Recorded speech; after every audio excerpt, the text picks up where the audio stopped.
할렐루야 반갑습니다 여러분. 사순절 34일차 말씀을 나눠봅니다. 예레미야서 32장 36절에서 44절까지 말씀입니다. 그러나 이스라엘의 하나님 여호와께서 너희가 말하는 바 칼과 기근과 전염병으로 말미암아 바벨론 왕의 손에 넘긴 바 되었다 하는 이 성에 대하여 이와 같이 말씀하시니라. 보라, 내가 노여움과 분함과 큰 분노로 그들을 쫓아 보내었던 모든 지방에서 그들을 모아들여 이곳으로 돌아오게 하여 안전히 살게 할 것이라. 그들은 내 백성이 되겠고 나는 그들의 하나님이 될 것이며 내가 그들에게 한 마음과 한기를 주어 자기들과 자기 후손의 복을 위하여 항상 나를 경외하게 하고 내가 그들에게 복을 주기 위하여 그들을 떠나지 아니하니라 하는 영원한 언약을 그들에게 세우고 나를 경외함을 그들의 마음에 두어 나를 떠나지 않게 하고 내가 기쁨으로 그들에게 복을 주되 분명히 나의 마음과 정성을 다하여 그들을 이 땅에 심으리라. 여호와께서 이와 같이 말씀하시니라. 내가 이 백성에게 이 큰 재앙을 내린 것 같이 허락한 모든 복을 그들에게 내리라. 너희가 말하기를 황폐하여 사람이나 짐승이 없으며 갈대아인의 손에 넘긴 바 되었다 하는 이 땅에서 사람들이 밭을 사되 베냐민 땅과 예루살렘 사방과 유다 성읍들과 산지의 성읍들과 저지대의 성읍들과 네겝의 성읍들에 있는 밭을 은으로 사고 증서를 기록하여 봉인하고 증인을 세우리니 이는 내가 그들의 포로를 돌아오게 함이라. 여호와의 말씀이니라. 아멘. 여러분, 죄인의 구원은 이 하나님께서 베푸시는 무조건적인 은혜로 말미암아 됩니다. 36절에서 44절까지 이 예레미야의 기도에 대한 하나님의 응답의 후반부입니다. 전반부 26절에서 35절은 유다 백성들이 그 죄악으로 인하여 하나님의 심판을 받게 될 것임을 말씀한 것이라면 오늘 읽었던 본문은 그와는 대조적으로 선민의 회복에 대하여 말씀하고 있습니다. 하나님께서 이방 나라로 흩어졌던 선민을 다시 본토로 기환시켜 복을 주심으로 그들이 다시금 토지를 자유롭게 매매하게 될 것이라는 말씀입니다. 따라서 본문은 주 여호와여 주께서 내게 은으로 밭을 사며 증인을 세우라 하셨으나 이 성은 갈대아인의 손에 넘기신 바 되었나이다 함으로써 유다가 완전히 멸망할 위기에 처한 상태에서 하나님께서 자기에게 사촌 하나멜의 밭을 매입하게 하신 데 대하여 예레미야가 의문을 제기한 데 대한 하나님의 직접적인 답변이라고 할 수 있습니다.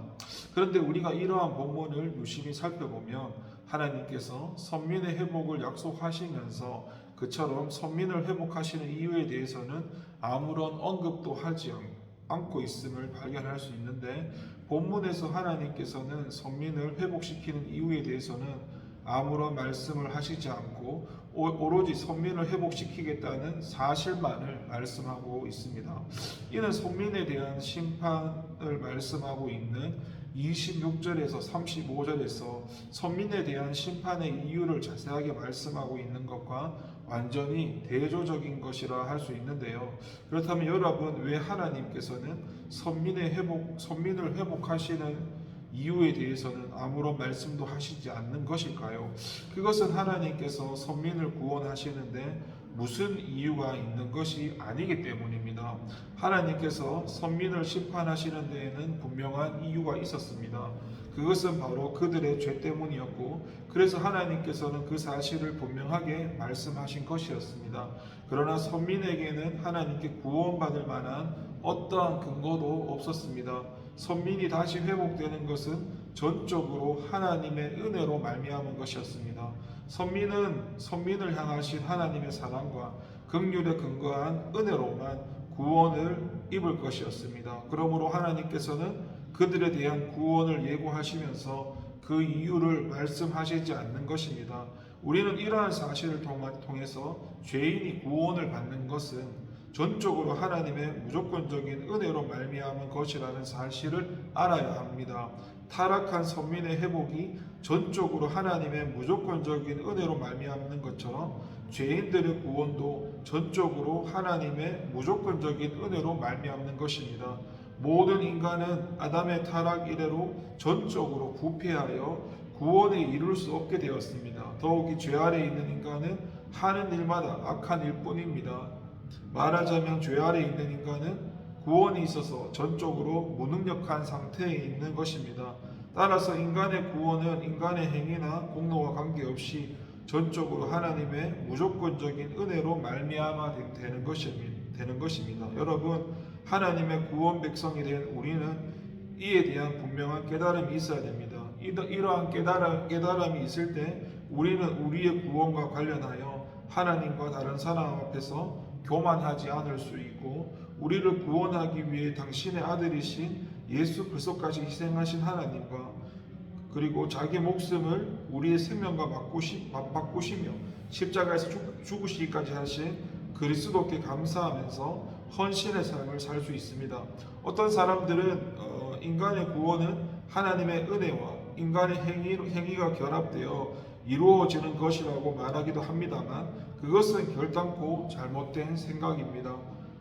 우리는 죄인된 우리의 구원이 전적으로 하나님께서 베푸신 무조건적인 은혜로 말미암는 것임을 분명하게 깨닫고 고백하여 우리를 구원하신 하나님의 은혜를 기억하며 하나님을 위한 헌신의 삶을 살아야 할 것입니다. 기도하겠습니다.